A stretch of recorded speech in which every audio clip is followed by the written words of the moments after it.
Hi everyone, welcome to episode 3 of the Spin With Me series of videos. In this video, I will be spinning with some Rolags for the very first time.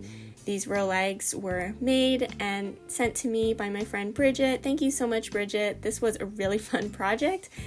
Here you can see that I am rearranging them just by color. Some of them have more yellow at the top, so I'm just making it a bit more even because I plan to spin them one by one, just one after the other. So here you can see I am just kind of like prepping this Rolag to spin, and so I'm kind of like pulling it out. So it looks like a tube, and so I'm just kind of like spinning it, or I'm drafting it out of the tube, if that makes sense. So here I am just kind of like starting. I'm just trying to like feel it out, see what's going on. And it's totally okay, of course, to like, stop and kind of like reevaluate. And so I'm just kind of like stopping here and looking at my spin, kind of trying to even it out. Oh, I want to mention that because these are Rolags, oh, real quick, I'm just kind of like fixing, it broke. There wasn't enough twist, and so it broke, and that's totally okay. So I'm just kind of rearranging myself here to reattach my fiber. But Rolags are considered a woolen prepped fiber, and so I decided, I know that these are my first Rolags, but I am trying to spin them semi long draw or supported long draw, or once you see me doing more of this, you might be able to tell me, if you know better about different spinning techniques, what actual technique I am drafting or spinning. But I am attempting a supported long draw with this because that is a woolen spun technique. So woolen prep, woolen spun, that's kind of what I was trying to go for here. And so again, I'm just trying to like feel it out because drafting from the Rolag just feels really different than from a combed top where all of the fiber is placed all in the same direction. For the Rolag, because it is a tube and you're pulling from one of the ends, all of the fiber is kind of in a disorganized way, and that is what makes the woolen versus worsted preps fiber. And it's supposed to create a much more airy kind of yarn. And because, if you can just like kind of imagine if you're pulling it from the tube, it's just trapping all of that air inside of the tube. So that's what I'm trying to go for here. I'm just always readjusting. This is how I have been doing my supported long draws, is that, I am totally cool with this more uneven kind of like outcome of the yarn when doing a supported long draw. But if there's some really big sections or little, as my friend Megan would say, bloops, I'd like to kind of stop the spinning or just go back and readjust and kind of get those bigger chunks out of the final product.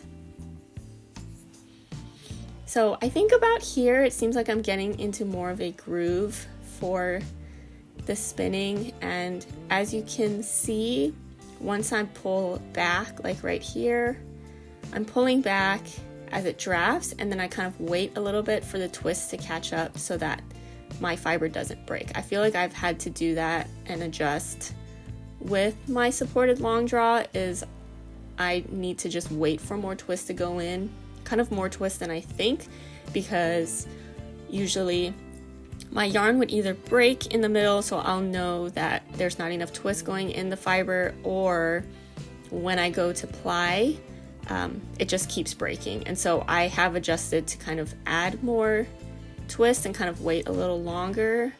But also sometimes I've ended up with really ropey yarn with too much twist, and so I'm still trying to experiment what feels the best. I feel like, at least for me, my spinning and kind of like figuring out the techniques and how much twist or how much twist in the ply, it really just comes down to a feel for me and to look at it. So I don't really think too hard about it. It's just more of a feel, and then I try to recreate that feel for my future spins.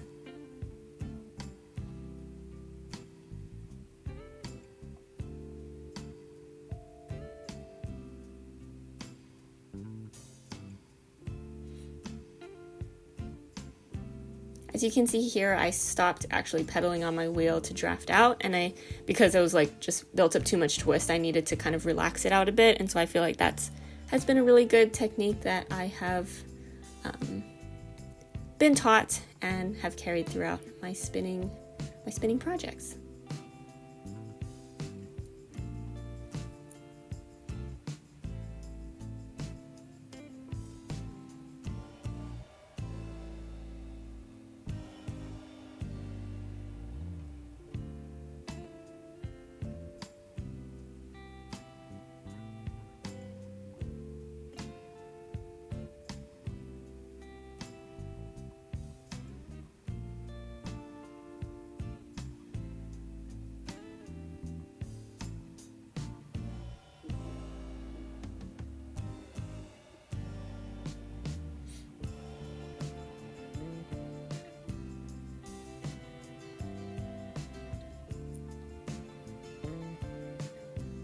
I tried to give a closer view of the actual fiber so you can see maybe a little better about what's happening. So throughout the video, I tried to give different camera perspectives of the actual spinning, because to me, long draw or supported long draw just looks like magic. Like, how are you pulling the fiber and then it's just, becoming the single? Like, how does it do that? I don't know. I still don't know. But for me, when I learned how to do long draw, it really was just, I watched a few videos on how people did it, and I still was like, I don't understand. Also, sometimes the camera views were not quite right to see every single aspect of how it works or what is happening. So I did want to try my best to give a better camera view and different camera views of this drafting method. Not saying that I am doing it completely correctly, but again, just want to give a perspective out there on how I do it. So yeah, my journey for learning how to do a long draw is just learning from friends and getting some tips, and also watching YouTube videos. And the really big part of it for me was just practice. So my first long draw attempts were just on some fiber that I really didn't have any plans for, and just kind of had, I just felt I had a fiber that I felt comfortable with just doing some practice on, and not really worrying about how it would turn out. And sometimes I felt like scared to try it because I didn't want to ruin the fiber in a sense. But it's really, really important to just go and do the thing, because it is going to be bad in the beginning. But for me, the long draw, it really is more of a feel on just knowing what the tension is on your wheel and kind of feeling that as you're pulling the fiber. Okay, so here I'm showing a close-up of just what pulling. I'm pre-drafting this Rolag. I forget if I pre-drafted all my Rolags. I might have, because Bridget told me that I probably should and would make it a lot easier to draft. So I'm just kind of pulling it out there, and you can see, just kind of better what that looks like. And then here I'm finishing up with one of the Rolags, and I'm connecting my next one, and so you can kind of see what that looks like. I'm just taking my time there and stopping, readjusting. I like to, if there's kind of a big poof in the join, or really in any part of the spinning, I like to go back and untwist with my fingers and then kind of pull them apart, and that's how I kind of fix those big bloop sections.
while I do like to, go back and adjust if there's really any big bloops in my yarn.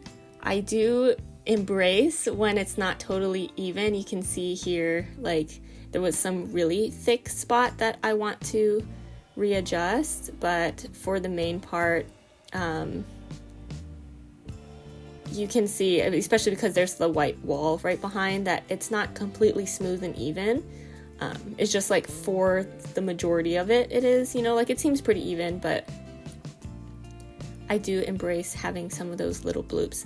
Also, this fiber did have some tweed bits in it, and so, obviously I'm going to keep those in for the yarn, and so there will be those kind of bloopier sections, but again, I feel like for the most part, it's like pretty even, except for like those tweedy parts, and yeah, just nothing too crazy, just trying to get it somewhat even.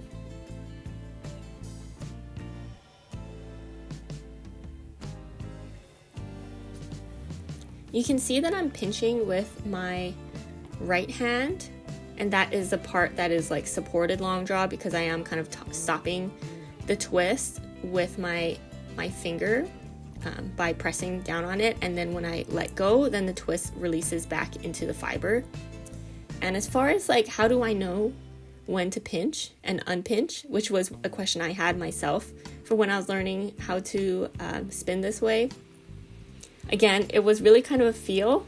The way that I went about it was that I just like, let me just try and pinch and unpinch. Like, tried a different rhythm just to see like what was happening when I did that, or maybe I like pinched for a really long time and then let go really fast and then pinch for a long time. So just trying like different cadences on what works kind of helped me get a better feel on like, okay, when can I pull with the fiber in my left hand? When can I pull? Usually I am pulling, because again, it's really different, but I do tend to pull when I'm pinching and then stop pulling when I unpinch for like just that like half a second. But if you get kind of like a better rhythm, like sometimes when it feels really smooth to kind of like draft it out, I can kind of do it somewhat continuously. But for the most part, I am pinching and pulling, and then when I let go, I stop pulling, and then pinch and pull at the same time, and then let go of the pinch, and then just let the fiber go in.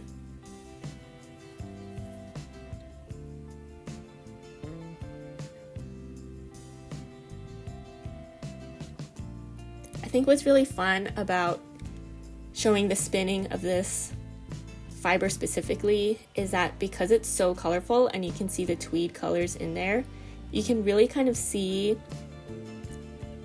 where, like how the twist is moving and how the fiber is flowing like out of or being drafted out of the rolag itself, because you can see those tweed bits and how they're moving down the line towards the wheel and out of the fiber.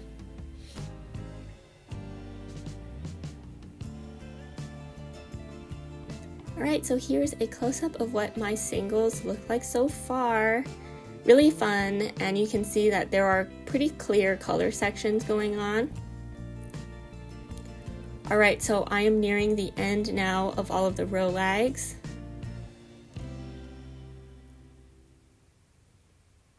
You can see that my bobbin is more full, and it looks so fun and so cute with all of those colors.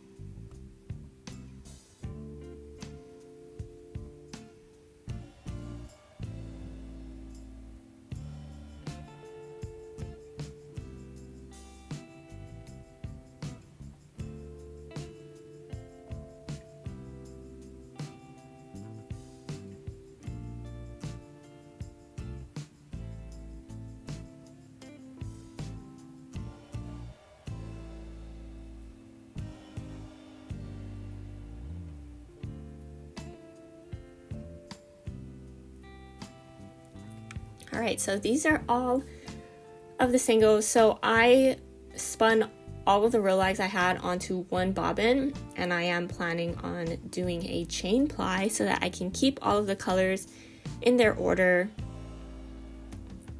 And so now I will be prepping to ply, so I am just taking off my bobbin off of my wheel.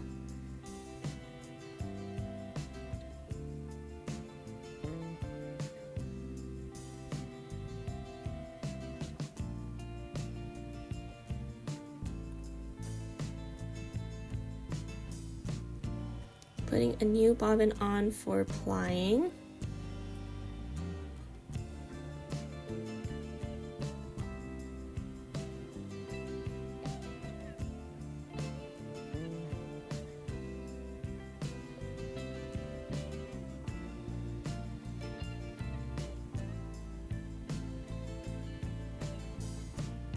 And then I am putting my single bobbin onto my homemade Lazy Kate that my boyfriend made for me out of chopsticks and hot glue. It's a little flimsy, but honestly it totally works, and it was so nice of him to make it for me.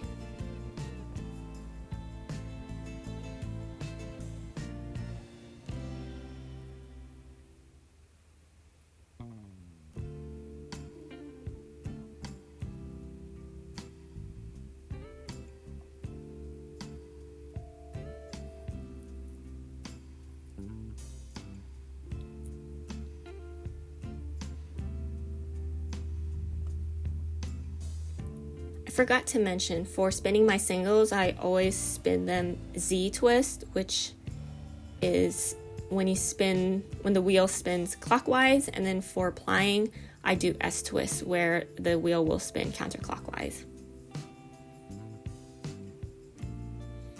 Okay, starting chain plies are always really awkward.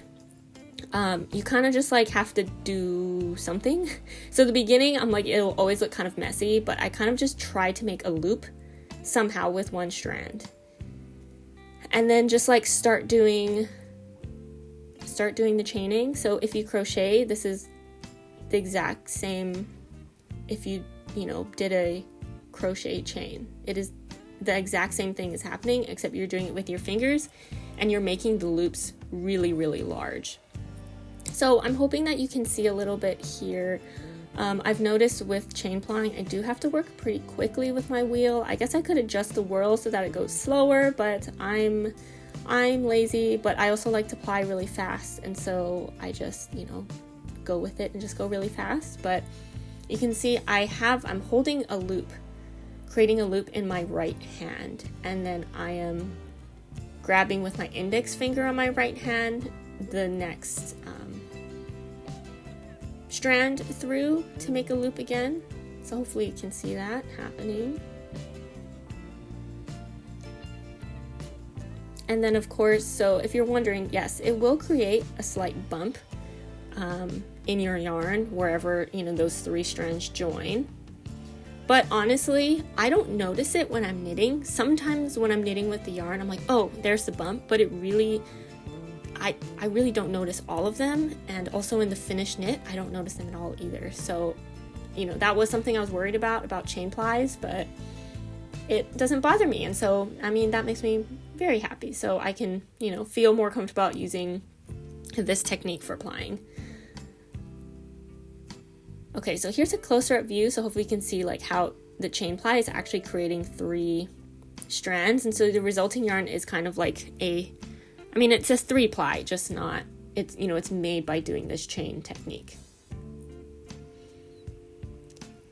And the nice thing about doing chain ply is that if you have a specific color order that you want to keep and not have any barber pulling happening, it'll stay in that color order that your singles were made in. So you can see here, it's really fast forwarded video clip, that you can see that the colors, it's resulting in these stripes, and with the clear kind of like color sections. So there was like the yellow, now we're on this pink magenta section, and then next is kind of a set of blue or purple, kind of blue and then purple section, and then just like a lighter aqua blue color. And so when you chain ply, for the most part, you get pretty solid colors through each of the color changes.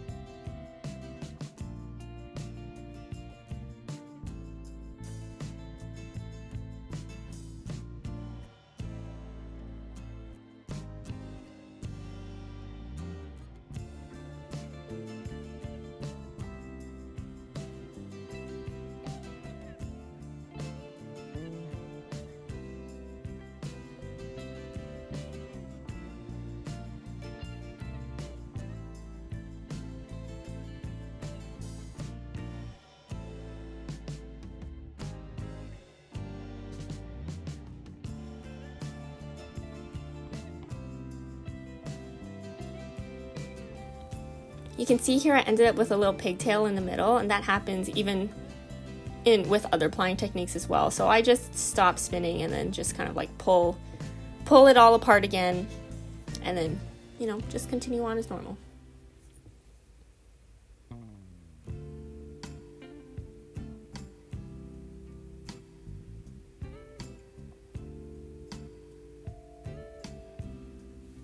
The ending for some chain ply sometimes is a little awkward too, because you could end up with a loop and, you know, nothing to kind of pull it through. So, you know, but it's right at the end, and so you can always just like cut it off or rip it off. And usually you're, you know, tying that end anyway, and it's going to come off when you actually start winding your yarn and stuff. So it's all good. Here's the finished yarn. I'm so happy with how it came out. It looks so cute. You can see that, again, there's a lot of like solid color sections in there, and that's how that's how the yarn comes out when you do a chain ply with yarn that changes color. All right, so here it's time to wind it up on my Niddy Noddy. Don't worry, I have the video of me doing it all, but I do fast forward it just so you can see me starting it in real time, but you know, you don't have to see me wind it all up in real time. I do tend to count when I do this. It is it takes a very long time and a lot of brain concentration. So no one can talk to me. I can't watch TV. I can't listen to anything when I'm winding it on the Niddy Noddy, but I like to count how many rounds I get on the Niddy Noddy when I wind it up, just so that I have a rough estimate of how much yarn I ended up getting.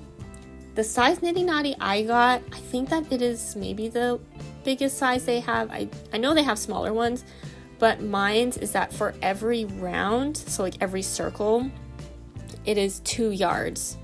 And so I count every round and then I multiply by 2, and that gives me the rough estimate of how much yardage I have of my finished yarn before washing.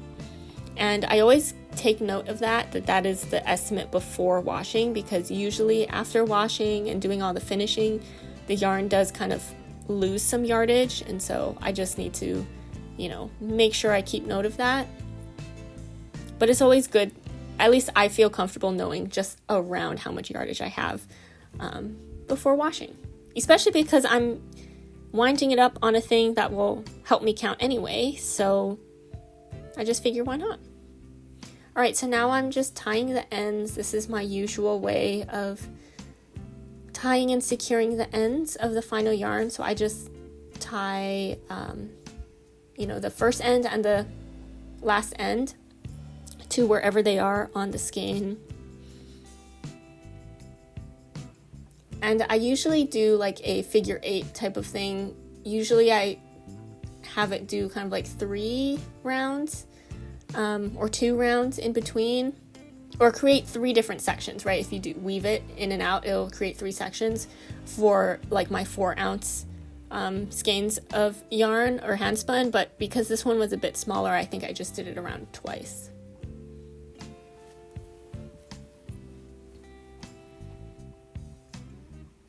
Okay, the fun part, taking it off the Niddy Noddy. I mean, everything is the fun part, but this is fun to just kind of see it in its actual skein.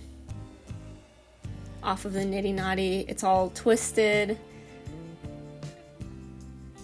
but you can look at it closer. You can see how it's kind of like laying. It's usually very twisted at this point and kind of like curls up on itself, but washing will fix that. So I like to put my finished skeins on a zip tie for washing, just because I think it's easier to manage pulling it out of the water and drying it and all of that.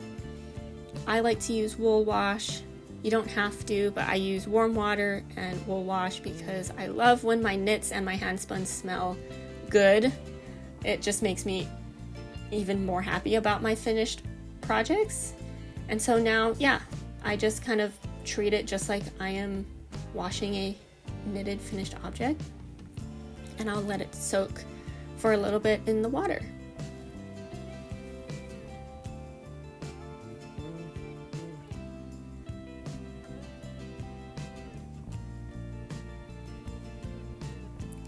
Alright, some time has passed, and so now I'm just squeezing it out, as much water as possible.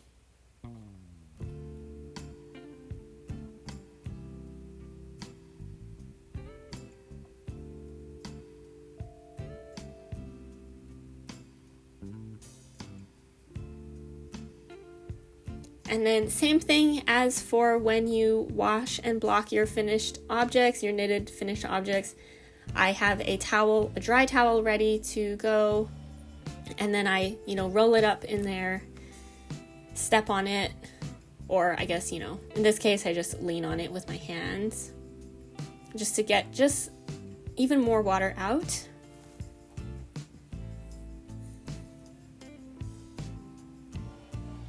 And then I am putting it in between my wrists and then just kind of tugging at it.